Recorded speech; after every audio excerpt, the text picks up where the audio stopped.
I'm Jordan Miner for PCMag.com, and this is Games to Go.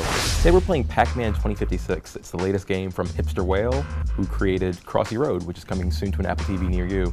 Now, if you played that game, you'll be very familiar with Pac Man 2056. Crossy Road is basically Frogger endlessly, and then Pac Man is Pac Man endlessly. You're still eating dots, you're still avoiding ghosts, you're collecting power-ups and all that, but now you do it forever. The maze just kind of like randomly generates new pathways for you to go down, and then kind of like fills in with ghosts with different behaviors. So like lines of ghosts that will kind of patrol, or ghosts that are fast and like hunt you down. So you're kind of having to adapt to all these like familiar Pac Man elements, but in a new endless context. That's a good idea, and it's probably one of the better Pac Man reinventions since like Pac Man Championship Edition, but it doesn't always fit. Like it's really easy to kind of end up in these spots where you couldn't win. Like it just, the game decided you're going to die here, and that can be a bit frustrating. You see what I mean? Like right there, I was kind of like screwed no matter what.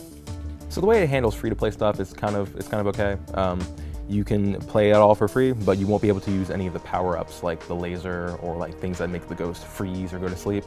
You have a limited amount of credits per day, so you can pay a credit and you'll have access to all that stuff, or you can just pay $8 straight up and all that is unlocked. The 256 refers to the fact that in the original Pac Man, if you were so good that you got to the 256 screen, the game would just be unable to handle that, and it would just freak out, and it would show this kind of distinct looking visual glitch. And in this, you were being chased by that same glitch. It's a really neat kind of visual effect. That's what keeps you moving forward. You have to keep moving forward. And speaking of the visuals, it looks like Pac Man, but turned into 3D. It's a really neat effect. And if you remember, Crossy Road kind of had a similar like retro pixelated like voxel style turned into 3D. It's very similar here. So Pac Man 2056, it's available now in the App Store for free. I said free, kind of weird.